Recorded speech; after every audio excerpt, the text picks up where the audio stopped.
1831. Virginia was a state where the rising sun bathed vast cotton and tobacco plantations with its golden shine, but soon revealed the deep scars of oppression. This unquestionable natural beauty hid a constant horror, where the fields seemed endless, and the muffled cry of human suffering was a disturbing symphony that resonated under the blue sky. The plantations, with their relentless work rhythms, were kept by calloused hands and broken bodies, while the Holy of the Foreman cut the air with a dry and merciless snap.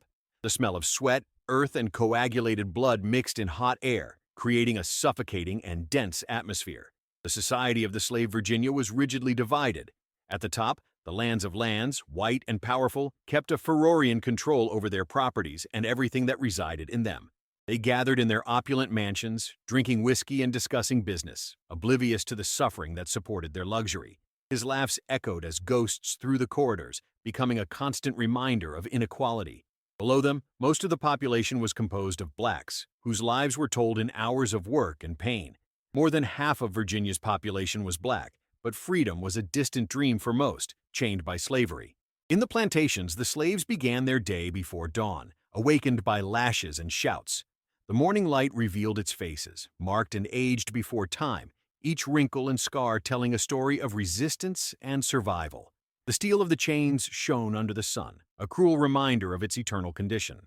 They worked on endless rows, agile and experienced hands reaping cotton and tobacco, while the forefront, like threatening shadows, watched with hungry eyes for any slip that justified punishment. Life for slaves was a constant struggle for dignity. On hot nights, when the work was finally ceased, they gathered in tight and dark huts, where the only comfort was each other's company. Stories were told in whispers, and songs of hope and resistance rose gently, challenging the oppressive silence of the night. These meetings were moments of reconnection with their roots, a memory of who they were before they were torn from their lands and families. Hope was a fine but vital thread that kept them together. The system of oppression in Virginia was intricate and cruel, designed to crush any spark of rebellion. The landlords employed brutal forever, men like Wesley Thompson, a 45-year-old man who delighted in inflicting pain, his laughter echoing through the plantation as he whipped until the victims weaned from exhaustion and pain. There was also Samuel Green, the field overseer, who forced his children to watch their parents torture, teaching for fear. And the administrator, Edward Carter, 52, who had money alone on Sundays, appearing to be a respectable man in the church, but whose hands were spotted with blood.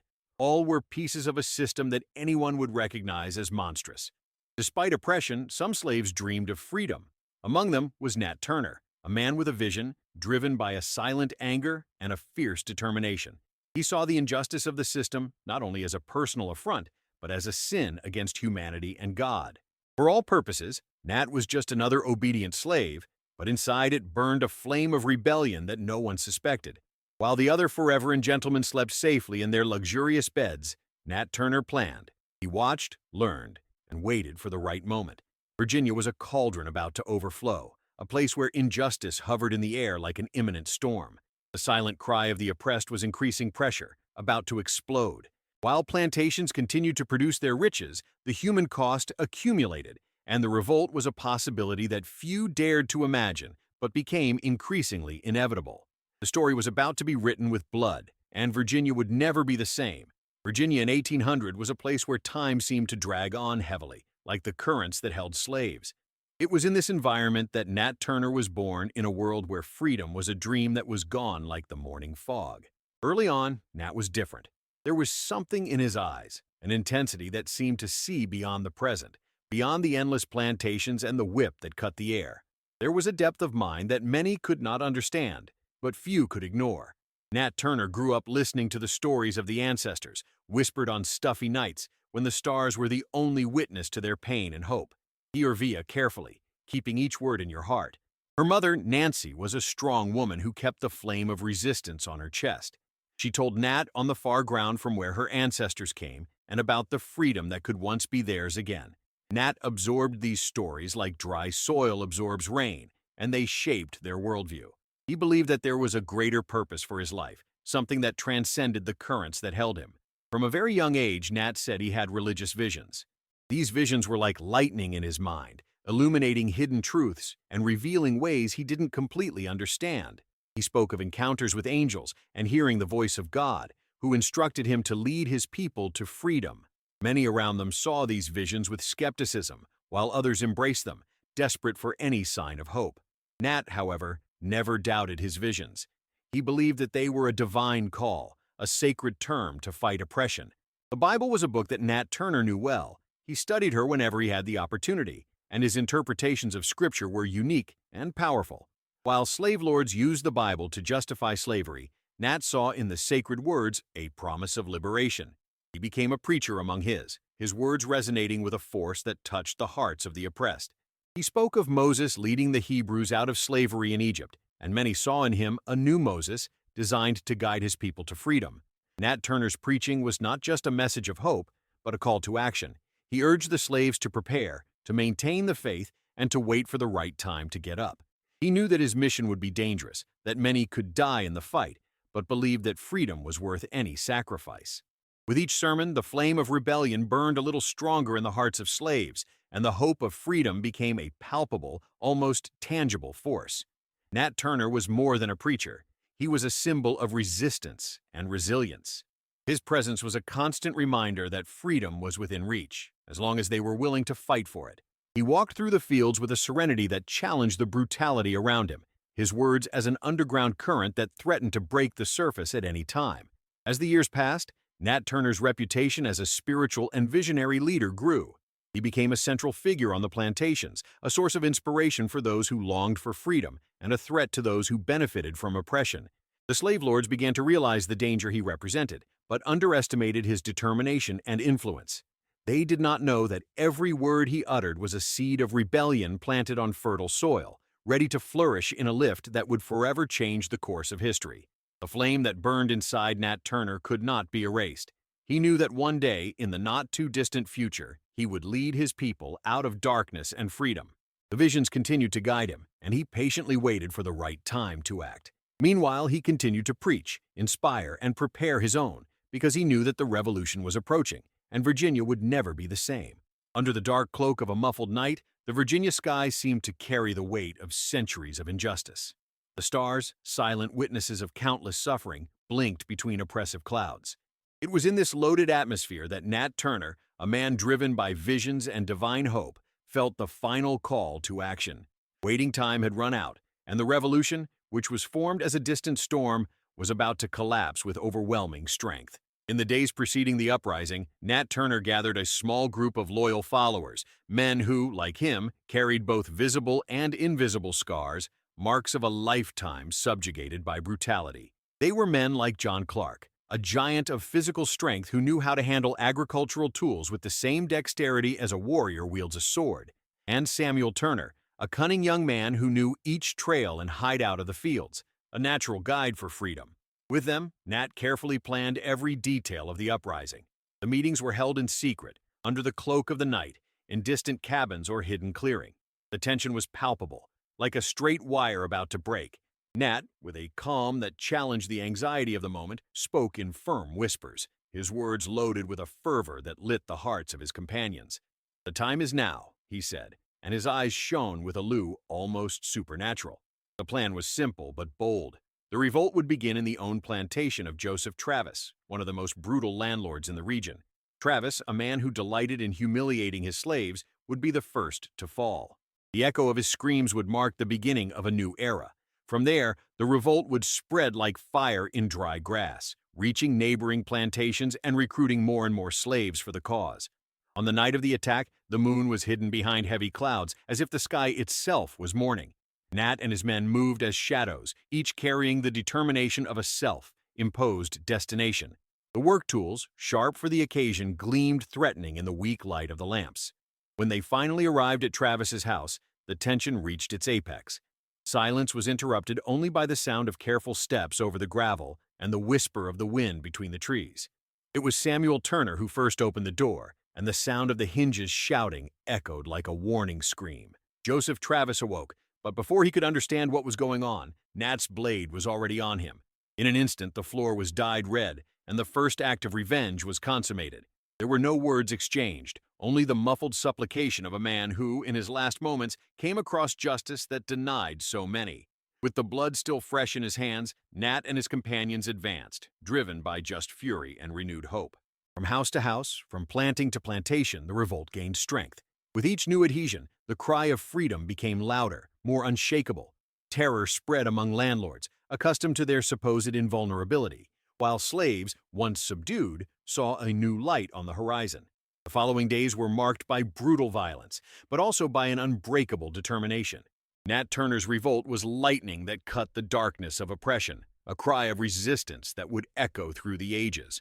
Although the revolt was suffocated, the flame she lit would never go out completely.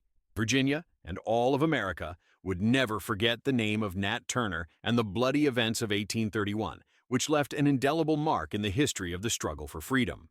In the early hours of August 21, 1831, the night seemed to breathe with its intensity, as if the air itself was aware of the approaching storm.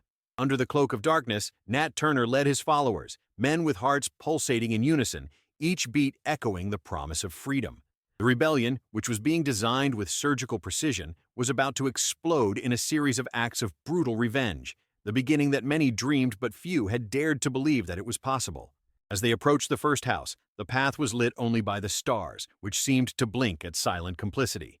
The gravel grains ranked under the feet of the revolts, every carefully calculated step, each movement a deadly dance of determination. The tension in the air was almost palpable, looking ready to leave as a wire stretched to the limit. The group, consisting of about 70 enslaved, moved as one entity, a chain of fury and hope impossible to contain. Joseph Travis's house, the first target, was imposing against the night sky, its walls keeping secrets of cruelty and pain. Nat Turner, ahead of the group, felt the weight of the story on his shoulders, but also the strength of his visions, which guided him with almost divine clarity. With a silent nod, he gave the signal. Samuel Turner, always agile and discreet, advanced to open the door. The sound of the hinges, a metallic scream in the calm of the night, echoed sinisterly. Inside, the scene unfolded with almost surreal speed. Joseph Travis woke up confused, the terror soon replacing the sleep toward. Before he could get up, Nat was already over him, the cold blade in his hand tracing a deadly bow in the trembling light. The blood has gushed hot and thick, dyeing the floor red. Joseph, in his last moments, faced Nat with wide eyes, a mix of unbelief and supplication. But there was no mercy, just justice that had been denied for so long. The supplication died in an unintelligible gang, and Travis's body fell inert. With the first act of revenge completed, the group moved with a terrible efficiency of a satiated predator only temporarily. The rebellion advanced, each house a new stage of brutal justice. The screams of the gentlemen, so used to imposing terror, now became the symphony of the revolution. In less than 2 days, more than 55 whites were killed, their lives reaped in a whirlwind of violence that challenged the established order. Each attack was meticulously planned. Os Revoltosos knew the habits of their oppressors, their weaknesses and routines well. They advanced as shadows, each work tool now a gun of retribution. The houses, once shrine of domination, became silent tombs. The sound of the bodies falling, the smell of fresh blood, and the vision of the flames that began to lick the walls, turning everything into ashes, marked the night with an unforgettable intensity. For the enslaved, each moment was a mixture of euphoria and horror. Many of them, for the first time, felt the taste of freedom, albeit bitter, mixed with the constant fear of reprisals. But hope, that spark that Nat Turner had lit in their hearts, burned intensely, fueled by the desire for a different future, a future where they would no longer be told as property, but as free men. Where they went, they left a trail of irreversible change. Virginia, accustomed to submissive silence, now resonated with the beats of a new drum. The plantations, witnesses of so many injustices, were now the battlefields of an intimate and personal war. And while landlords, once untouchable, succumbed to the terror that had been imposed so much, Nat Turner and their followers continued their inexorable march, each step a statement that freedom was not just a dream, but a reality to be conquered with blood and determination. The rebellion, although brief, would echo through the ages, leaving an indelible mark in American history. The night of blood in Virginia would not be easily forgotten, and the name of Nat Turner, his visionary leader, would continue to inspire those who dared to dream of a better world. In those days of August, Virginia saw the power of resistance and the strength of a people determined to change their destination, no matter the cost. And as the sun rose over the stained fields, a new era had begun, and the struggle for freedom would never be the same. Fear spread across the South like a silent plague, contaminating the air with its oppressive presence. In the days followed by the revolt led by Nat Turner, the news of the atrocities committed by the insurgent slaves traveled faster than any messenger could expect. It was as if the wind itself carries the rumors, whispering over the cotton and tobacco fields, penetrating every home, from modest huts to opulent mansions. Plantators, landlords, who for so long considered invulnerable, now lived in a growing state of panic. Lying in their luxurious beds, they were tormented by nightmares of revenge and blood, the images of the rebels dancing in their minds as vengeful spectra. With each crack in the silence of the night, with every shadow that moved under the moonlight, its hearts accelerated, fearing that the revolution was knocking on its door.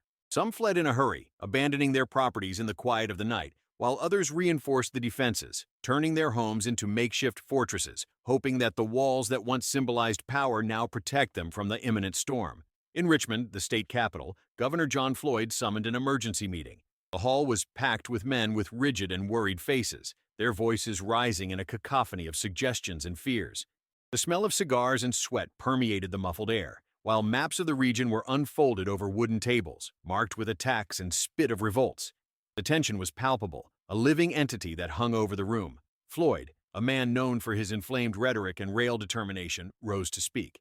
His voice, sharply like a blade, cut the confusion, imposing silence. "We cannot allow this rebellion to spread," he declared, his determination reverberating through the ranks of fearful men. "We will mobilize all the necessary forces to crush this insurgency. We must protect our way of life." Thus, hundreds of soldiers and militia were mobilized, forming a makeshift army of men determined to restore the order. Armed with rifles, bayonets, and the blind determination to defend their privileges, they departed into Virginia, their boots raising clouds of dust on the dirt paths. The sound of war drums reverberated in the air, a foreshadowing of violence to come. Meanwhile, in the plantations, slaves who had not joined the revolt lived under a new terror regime. You, fearing that you raise you, imposed even more severe measures. The currents were tight, the most frequent and brutal whip. Any whisper of rebellion was suffocated with cruel efficiency. The vigilant eyes of the forefront, now more alert than ever, observed each movement, sniffing signs of insurrection. However, even under the growing repression, the resistance tile had not been erased. In the fields, the whispers about Nat Turner and his followers became alive legends, stories told in shadows and whispers, feeding the flame of hope. "He is still out there," some said, his voices full of reverence. "Nat Turner is not alone. He is a symbol." While the rebel hunt continued, the tension in the South reached its boiling point. The roads were patrolled, the searched forests, each suspicious shadow investigated. But Nat Turner's capture proved to be harder than the militiamen expected. He was like a ghost, moving between the trees, always one step ahead of his persecutors. For many, he was no longer just a man, but an idea, a promise that freedom was possible, even in the deepest darkness. Fear and hope coexisted in a deadly dance, each feeding the other. Virginia, once a bastion of power and oppression, now boiled with uncertainty. The echo of Nat Turner revolt resonated throughout America, challenging the established order and planting the seeds of change that would one day flourish in a transformed world. In the trenches of the fight, the nation's fate was being rewritten, and the history, bathed in blood and courage, would never be the same. The dawn of August 22, 1831 dawned with heavy silence, such as air before a storm. The sun rose slowly over Virginia, dyeing the horizon with shades of red, a dark harbinger of what was to come. The news of the revolt led by Nat Turner had reached the ears of the powerful like a plague, and the reaction was not long before. The South, terrified by the boldness of slaves, cried out for revenge. The retaliation would be fast, brutal, and relentless. The repression was slaughtered over the blacks of Virginia with the strength of a hurricane. Militians, full of hatred and fear, marched through villages and plantations, their boots raising clouds of dust that mingled with the smell of gunpowder and blood. Armed to their teeth, they fired before asking, shooting any black man who crossed their path, guilty or innocent. It was a human hunt, an ethnic cleansing disguised as justice. More than 200 blacks have been massacred in a few days, many of them without any connection with the revolt. Men, women, and children were torn from their homes, their lives that are reapted of candy and merciless blades. The sound of the shots echoed through the fields as thunder, each shot a death sentence. The soil of Virginia, already soaked with sweat and tears, now absorbed the blood of her children. Amid chaos, families were separated, their members dragged to uncertain destinations. Mothers saw their children being taken, screams of despair getting lost in the wind. The plains, silent witnesses of so much pain and suffering, trembled under the weight of injustice. The acre smell of burnt spread throughout the air, while the cabins were set on fire, their flames licking the sky in a macabre dance. Violence was not restricted only to weapons. Reports of torture and abuse committed by the militia were abundant and terrifying. Men were beaten publicly, their bodies left as a warning to those who still dared to dream freely. Women were violated, their destroyed dignities, while rapists laughed, drunk by the power they believed to possess. Cruelty knew no limits, and revenge was served in tight dishes of pain and humiliation. Those who survived the massacre carried not only physical scars, but also the traumas that invisible marks left. They moved as shadows, trying to find security in a world that seemed to have turned upside down. The stealthy looks and the hasty steps were a desperate attempt to avoid the fate that slaughtered so many others. However, even in the midst of such devastation, the flame of resistance was not completely extinct. Some of Nat Turner's followers managed to escape, taking refuge in the dense forests that covered the landscape. They became ghosts, moving silently among the trees, always one step ahead of their persecutors. Hope, though fragile, still shone in his hearts, fueled by Nat's memory and the promise of freedom. Brutal retaliation left an indelible mark in Virginia. The scars of violence were visible in each field, in every face that had survived the massacre. But the spirit of resistance, the determination to fight for a fairer world, could not be erased. Nat Turner's revolt, though suffocated, planted seeds of change that would continue to grow in the darkest corners of the human heart. The story of the bloody days of 1831 would not be forgotten. It would become a warning cry, a dark reminder that injustice and oppression cannot be ignored, and that the struggle for freedom is a heavy but necessary burden. Virginia, forever transformed by these events, would carry the echoes of a rebellion that challenged power and inspired future generations to fight for a better future. And so, as the sun was on the blood-stained earth, Nat Turner's struggle and his followers continued to resonate. Brutal retaliation had just been a chapter in a broader story of resistance and courage. The echoes of that bloody summer could still be heard, whispering through the trees and fields, an eternal memory that freedom has a price, but also an invaluable value. The dawn of November 1831 brought with it a sharp cold that involved Virginia, as if the land itself was mourning for what was about to occur. The naked and dark trees swing under the weight of a cold wind, and the ground, hardened by frost, seemed to resonate with the echoes of an imminent tragedy. Nat Turner, the man who had become a symbol of resistance and hope, was about to face his final destination. For months, Nat Turner managed to escape the clutches of his persecutors. For many, he was a ghost, a legendary figure who challenged the established logic and order. Moving through the dense forests and the desolate fields, he survived as a stealthy predator, always a step ahead of those who desired his blood. It fed on what the earth offered, and its nights were filled with silent prayers and memories of their followers, those who listed in the name of a larger cause. However, the siege slowly squeezed. The militia, determined to crush any remnants of rebellion, searched every corner of Virginia, turning the state into a relentless hunting field. The rewards offered by information about his whereabouts became a perverse incentive, and betrayal stalled in each shadow. It was in one of these twists of fate that Nat, exhausted and hungry, found refuge in the cabin of a man who, moved by the despair and promise of money, handed him. Nat Turner's capture was a show of horror and revenge. Dragged out of the shelter, he thought he was safe. He was beaten and chained, his body a mass of new and old scars. The militia, their faces hardened by hatred, showed no mercy. They dragged him like a trophy, displaying it through the streets like a captured animal. The smell of sweat and blood filled the air, while the crowd clustered to observe the man who had dared to challenge the empire of slavery. The judgment, if so it could be called, was a quick and cruel scam.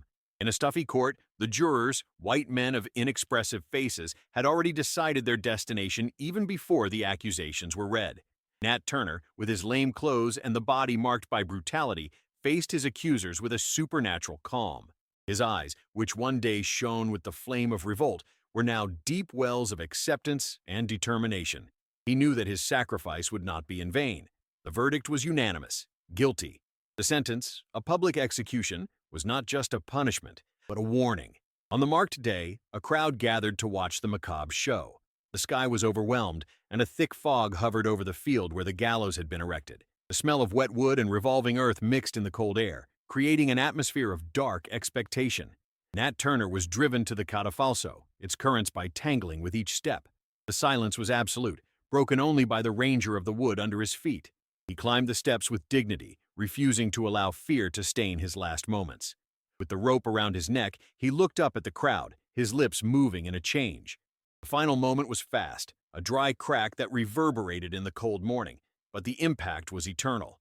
Nat's body shook for a short moment, life slowly escaping, but death was not the end to him. In an act of final dehumanization, his body was quartered and his head displayed as a brutal warning to all who could dream freely. Nat Turner's execution was a cruel blow, but his legend only strengthened. The stories of his courage, his vision, continued to be whispered among the slaves, a spark that refused to go out. He had become more than a man. It was a martyr, a lighthouse for those who wanted a future without chains. Virginia, forever marked by her uprising, would be remembered as the soil where the struggle for justice was watered with blood and hope. And while the November wind blown between the naked trees, the echoes of the Nat Turner revolt continued to resonate. The seeds of change he planted would grow, fed by the inextinguishable desire of freedom. Nat's head, exposed as a warning, has become a symbol of resistance, an eternal memory that justice, even when denied, is never sought. Nat Turner's legacy, forged in blood and sacrifice, would endure, inspiring generations to come. The story, now written with his name, would never be forgotten again. The scars of Nat Turner's rebellion never went out of Virginia's bloody soil. Even after his brutal death, his indomitable spirit continued to hover over the plantations, like a shadow that refuses to disappear. The impact of his revolt was felt in waves that spread throughout the South, leaving a trail of fear and forced change, but also of hope and resistance. The Southern states, terrified by the idea of another insurrection, responded with an even more fierce repression. New laws were rapidly implemented, increasing control over the black population. Access to education was even more restricted, and freedom of meeting was almost completely suppressed. Slave masters, in their eagerness for security, have made their true fortresses, with constant patrols and more severe punishments for any sign of disobedience. However, this attempt to stifle the rebellion only fueled the flames of resistance. Nat Turner's story has become a living legend, told in whispers on dark nights, around discreet bonfires in the slave cabins. He had become a symbol of courage and sacrifice, a lighthouse for those who dared to dream of a future without chains. His acts, though bloody, were seen as a fair struggle against an unbearable system, and many found inspiration in their unqualified determination. Nat Turner's message crossed oceans, reaching even those who fought for freedom in distant lands. The abolitionist press, both in the United States and in Europe, used its history as a vivid example of the brutality of the slave system. Pamphlets and articles were distributed, detailing the revolt and its bloody repression, inflammating the debate on the morality of slavery. In the north of the United States, where the abolitionist movement gained strength, Nat Turner's revolt served as a catalyst for more concrete actions. Meetings were held, inflamed speeches were given, and the idea of a free America for all began to take shape. Leaders such as Frederick Douglass and Harriet Tubman were inspired by Turner, seeing in him the incarnation of the burning desire of freedom that throbbed in every black heart. The revolt also had a deep impact on laws and political. Although the initial reaction was a more severe repression, over time, the discussion of slavery intensified. Legislators were forced to confront the reality that a system based on oppression and brutality could not endure indefinitely. The idea of emancipation, previously relegated to a distant corner of the political debate, began to gain space, driven by the fear that another rebellion could outlook at any time. In the following decades, as the struggle for abolition gained strength, Nat Turner's memory continued to inspire those who rose against injustice. During the American Civil War, the black soldiers, fighting for their freedom and dignity, marched with the name of Turner on their lips, a memory of what was at stake. After the war, when slavery was finally abolished, Turner's legacy remained a witness to the power of resistance and human resilience. Even in the 20th century, when the struggle for civil rights took the center of the stage, Nat Turner was remembered as one of the first to get up against an oppressive system. Its story was told and retrained, adapted in books, plays, and movies, each version bringing out the complexity of its struggle and the depth of its sacrifice. Today, Nat Turner is seen by many as a hero, a man who, in a moment of despair, chose to fight for freedom at any cost. Its legacy is a powerful memory that justice is not always achieved without pain, and that freedom, once desired, is a force that cannot be contained. The 1831 rebellion has marked history as an inflection point, a reminder that oppression generates resistance, and that those who want a better world should be willing to fight for it. Nat Turner, the man who dared to dream freely, left a legacy that continues to inspire generations, a legacy forged in blood, courage, and a hope that never went out. The story of his rebellion is an eternal testimony that, even in the deepest darkness, the light of freedom never failing to shine.